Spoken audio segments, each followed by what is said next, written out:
Bonjour tout le monde, ici Martin Lavoie, conseiller municipal pour la ville de Val-d'Or. On vous souhaite la bienvenue dans la capsule L'après-conseil. Vous l'avez peut-être reconnu, c'est notre ami Luca Bolduc qui vient périodiquement à nos séances. Et je voyais aujourd'hui porte-couleur d'un écusson du Québec. Luca, je suis curieux de savoir, les premières fois où on s'est parlé, la politique t'intéressait. Je sais que tu es impliqué un peu sur ton côté, mais même ton travail d'été, là, je pourrais dire, est maintenant...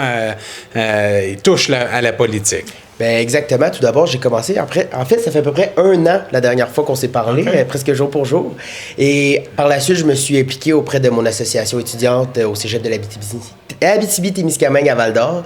Et j'en suis devenu président. Donc là, après ça, on a eu une suite d'événements qui m'ont permis d'évoluer, rencontrer notamment notre députée fédérale, Sylvie Birbé. Et par la suite, ça m'a apporté à travailler pour elle durant cet été. Et j'ai eu la belle nouvelle d'ailleurs que dans les prochaines semaines, je vais aller travailler directement pour elle à Ottawa pendant l'université. Wow! Est-ce grâce à moi, ça, là? Tu penses que tu m'avais allé en politique municipale puis ça t'a donné le goût de t'impliquer? Ah, ça a certainement aidé, Martin. Depuis le temps qu'on se connaît, tu sais bien que je t'ai toujours suivi en exemple. Donc, oui, une petite touche à la Martin Lavoie. Dis-moi donc, par curiosité, quand tu viens à des assemblées comme ce soir où tu sens une mobilisation citoyenne sur un projet, sur une situation, comment tu vois ça de l'externe, de nous voir là, répondre un peu prudemment en se disant, bien écoutez, on ne peut pas satisfaire tout le monde, on ne peut pas dérouler de l'asphalte tant qu'on veut, on a des budgets à respecter. Comment tu te sens? Est-ce que ça arrive que tu te mets dans notre position puis tu dis, oh, dans quoi je m'embarque? Évidemment, un petit peu, mais je me mets aussi dans la position des citoyens parce que c'est important de les écouter. Et parfois, j'entendais aussi des grands politiciens dire que quand tu atteins un poste de pouvoir, tu deviens un petit peu déconnecté avec les citoyens.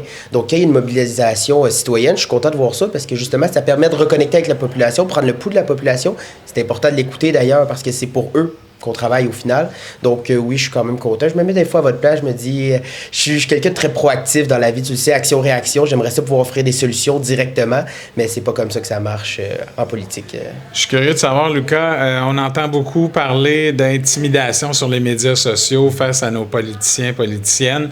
Est-ce que c'est un facteur, des fois, qui te ralentit quand tu penses à te diriger vers ça? Parce qu'il y a beaucoup de gérants d'estrade, hein? Tu te rappelles peut-être pas, tu étais tout jeune, mais à l'époque, les gens qui voulaient donner leur opinion, c'était soit qu'ils venaient à une assemblée, soit qu'ils allaient à l'église ou qu'ils allaient au restaurant le dimanche matin, et là, ça jasait. Maintenant, à toute heure du jour, ils peuvent donner leur opinion. Est-ce que ça te fait peur, ça? Je crois pas que ça me fait peur. Non, au contraire, je dirais plus que ça me pousse parce que si les gens sont pas contents, c'est qu'il y a des choses à changer. Des choses à changer dans plusieurs domaines, autant l'éducation, autant que l'économie, le développement durable aussi en région. On sait que c'est quand même quelque chose de très important pour les citoyens. Donc, s'il y a des gens qui sont pas contents, ça veut dire peut-être qu'on les écoute pas assez, peut-être qu'il faut mieux les écouter et c'est ça qui est important, que ça me pousse justement à continuer davantage. Bon, là, tu montres le beau côté de l'affaire, mais moi, je te dirais qu'en étant impliqué, même si tu ne me poses pas la question, je trouve que des fois, le citoyen pense juste à lui. Alors, c'est 33 000 habitants. Si quelqu'un veut, exemple, on prend le cas de l'asphalte, là, rien contre le projet, mais il faut penser qu'il y en a d'autres qui en veulent et qu'on a peut-être d'autres priorités. Donc, ça peut arriver que le citoyen ait une déception sur un volet sportif, mais que la ville aille très bien sur d'autres volets.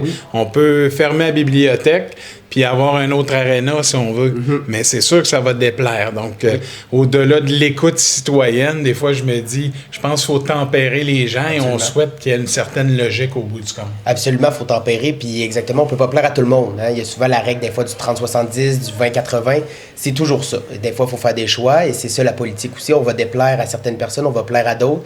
Mais c'est important de continuer quand même et pas se laisser stopper par ça. Hey, merci beaucoup, c'était bien intéressant. Je t'invite à continuer ta belle implication parce que je suis convaincu que la jeunesse peut peut-être être effrayée par la nouvelle façon de faire la politique. Et puis, c'est rassurant de voir que c'est pas tout le monde qui se sent comme ça. Merci beaucoup, mon Lucas. Merci, Martin. Merci.